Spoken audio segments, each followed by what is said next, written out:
JP, ilang porsyento na ba ng mga public utility vehicles ang umabot sa deadline ng franchise consolidation? Nel, doon sa press conference kanina ng Land Transportation Franchising and Regulatory Board o LTFRB, ayon sa kanila ay nasa 79% na ng mga public utility vehicle yung nakapasok sa deadline ng consolidation at inaasahan nilang madadagdagan pa yan hanggang sa pagtatapos nitong franchise consolidation ngayong araw. At doon sa numero na yan, kumpiyansa na ang ahensya na tuloy-tuloy na nauusad itong modernization program at yung pagpapalit ng mga modernong jeepney mula dun sa mga traditional na jeep. Sa Office of the Transportation Cooperative sa Quezon City, kahit huling araw na ng franchise consolidation, kakaunti lang ang mga operator na humabol sa pagbuo ng kooperatiba. Ayon sa OTC, karamihan ng mga humabol ay nagproseso na ng kanilang mga dokumento noon pang mga nakalipas na linggo.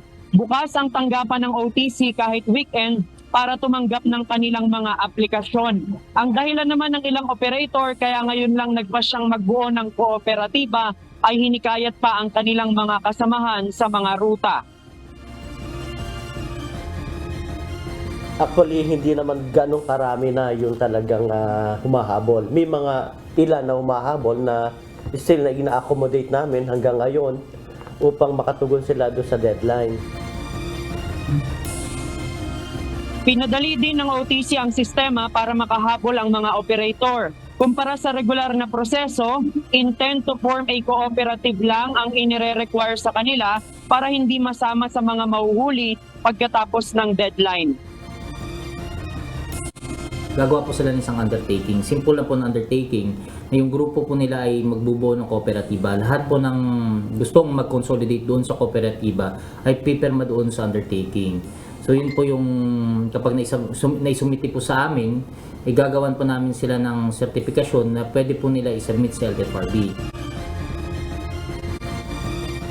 Sa ngayon, meron ng nasa higit 1,700 na mga kooperatiba ang nabuo sa buong bansa. Samantala, ayon sa Land Transportation Franchising and Regulatory Board o LTFRB, umabot na sa 79% ang consolidation rate sa buong bansa at inaasahan nilang aakyat ito hanggang 82% pagkatapos nitong deadline. Ayon sa LTFRB, simula bukas, ituturing na kolorong vehicles ang mga hindi pumasok sa consolidation. Pero hindi nila magkakahulihan agad bukas kundi sa susunod pang 2 linggo.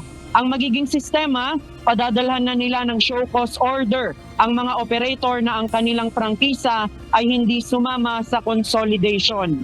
Samantala may ilang mga operator nila na napilitan lang pumasok sa consolidation dahil sa takot na mawalan ng hanap buhay. Ang ilan sa kanila ay nasa mga ruta na halos walang nag-consolidate noong deadline ng December 2023. Namamahalan umano ang mga operator sa halaga ng modern jeep na ipapalit at sa sistema na hindi na nakapangalan sa kanila ang kanilang mga prangkisa. Pero ilang lingguan nila bago ang deadline ay nagpasya na rin silang tumama sa mga kooperatiba. Napilitan na rin kasi nga yung sinasabi nila na pag hindi ka nag-consolidate,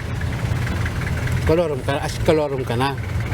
Kaya sa ayaw man namin sa napilitan talaga. Kasi kung hindi kami nag-consolidate, hindi kami makabiyahe, wala na, tengga na to. Natapos sila sa pag hindi naka-consolidate, hindi na makakabiyahe. Mapipis out na yung mga jeep. Kaya pinasok na sa consolidation ngayong April. Nel, kanina nabanggit ng LTFRB dun sa kanilang datos na merong nasa 10,000 mga PUV at PUJ yung inaasahan nilang hindi na makakabiyahe pagkatapos na hindi nag-consolidate.